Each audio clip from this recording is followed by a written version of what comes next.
கிறிஸ்துவுக்குள் மிகவும் பிரியமான தேவனுடைய பிள்ளைகளே, இந்த அனுதினம் அண்ணா மூலமாக உங்களை சந்திப்பதிலே மிகுந்த மகிழ்ச்சி அடைகிறேன்.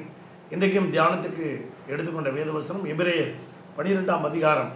அங்கே நான் பார்க்கிறோம், அவர் 2வது வசனத்தை பார்க்கிறோம்.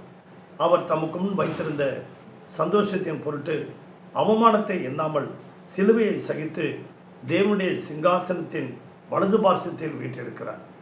அவமானத்தை கூட எண்ணாமல், அதாவது அவமானத்தையும் சகித்தார், அந்த சிலுவையும் சகித்தார். இந்த நாளிலும் கூட அருமையான தேவனுடைய பிள்ளைகளை, இந்த அவமானம் இல்லாமல் ஒரு வெகுமானம் இல்லை என்று ஒரு பழமொழி இருக்கிறது. அவமானத்தை இயேசு சகித்ததினால, விபரீதங்களை சகித்ததினால, நிந்தையை சகித்ததினால இன்றைக்கு நம்மையும் எல்லாரையும் உலகத்தையும் மீட்டு இன்றைக்கு பரலோக ராஜ்யத்தில் அவர் சிங்காசனத்தில் வலது பார்சத்தில் வீட்டிருக்கிறார்.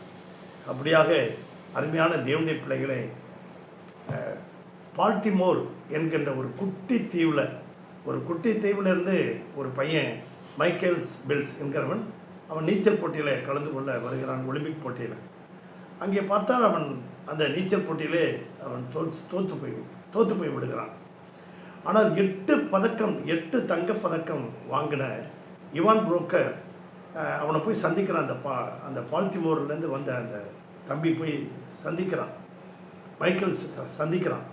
அப்பொழுது நீங்கள் எப்படி இவ்வளோ ஒரு 8 பதக்கங்களை வென்றீங்கன்னு சொன்னோடனே அவனை ரொம்ப கேவலமாக ஏளனமாக பார்த்து பேசிட்டு போயிட்டான். ஒன்றும் பதில் சொல்லவே இல்லை.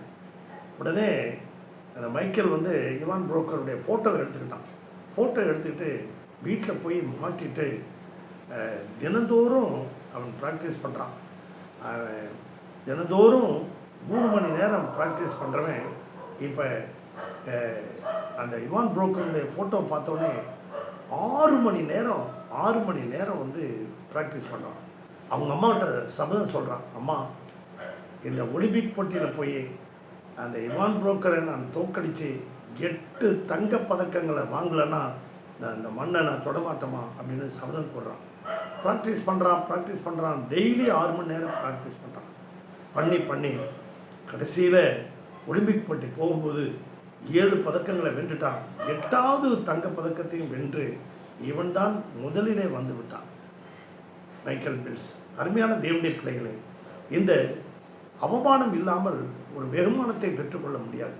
யோபு 10:15 சொல்றார், நான் அவமானத்தால் நிரப்பப்பட்டேன், எவ்வளவு செல்வந்தனாக இருந்தேன், கிழக்கத்திய புத்திரர்களே அவர்களுக்குள்ளாக நான் மிகவும் ஐஸ்வர்யவானாக இருந்தேன்.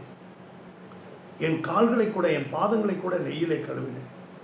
எனக்கு எவ்வளோ செல்வங்கள் இருந்தது, 500 ஏர்மாடுகள் இருந்தது, 3000 ஒட்டகங்கள் இருந்தது, இப்படியெல்லாம் மிருக ஜீவன்கள் 500 ஏர்மாடுகள் இருந்தது. இவைகளெல்லாம் இருந்தும் வேலைக்காரர்கள் எவ்வளோ பேர் இருந்தாங்க.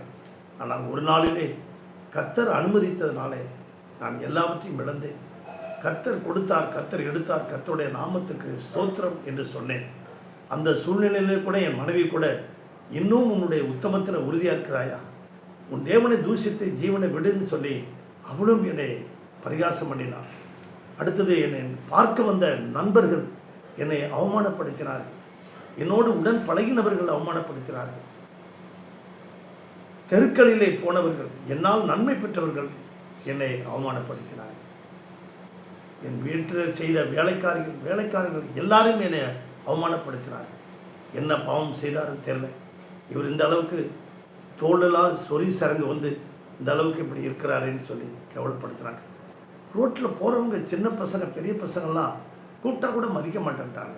அவ்வளோ ஒரு நிந்தைகளால் அவமானங்களால் நிரப்பப்பட்டேன் என்று சொல்லுகிறார். இந்த அவமானத்துக்கு பிறகுதான் ஒரு வெகுமானம் வந்தது. எந்த நண்பர்கள் நிந்தித்தார்களோ அந்த நண்பர்களுக்காக அவர் ஜெபம் பண்ணினார். யோபின் புஸ்தகம் 10:10 அவர் ஜெபம் பண்ணினார். அவர்களுடைய ஜெபத்தை கேட்டு, யோபுடைய ஜெபத்தை கேட்டு, யோபுடைய சிறையிருப்பை கர்த்தர் மாற்றி அவனுக்கு 2 மடங்கு ஆசீர்வாதத்தை கொடுத்து உன்னத நிலைமையிலே கொண்டு போய் வைத்தார். யாரெல்லாம் நிந்தித்தார்களோ, யாரெல்லாம் அவமானப்படுத்தினார்களோ அவர்கள் எல்லாரும் கடைசியில் யோபுவை பார்க்க வந்தார்கள். இன்றைக்கும் அன்பு தேவனுடைய பிள்ளைகளே, ஒருவேளை நீங்கள் தலை குனிந்து நடக்கலாம், ஒருவேளை வேலை இல்லையோ, திருமணமாகலையோ, உங்களை யாராலும் பரிகாசம் பண்ணியிருக்கலாம், கிண்டல் பண்ணியிருக்கலாம். ஆனால் ஒன்றுக்கும் கவலைப்படாதீங்க.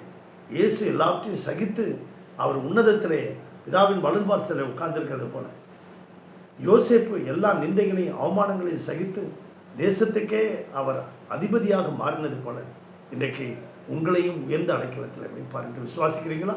உங்களுக்காக ஜெபிக்கட்டுமா? பரலோக பிதாவே, இந்த சத்தத்தை கேட்டுக்கொண்டிருக்க ஒவ்வொரு பிள்ளைகளையும் ஆசீர்வதி, ஒவ்வொரு குடும்பத்தையும் ஆசீர்வதி, அவர்கள் தேவைகளை சந்தி, அவருடைய விருப்பங்களை நிறைவேற்றும், ஒரு குறைவில்லாமல் நடத்துங்கப்பா. ஆவியானவர் கூட இருந்து வழி நடத்தும், ஆசீர்வதி, பலப்படுத்தும். இயேசுவின் நாமத்தில் பிதாவே, ஆமென். God bless you everybody. Thank you.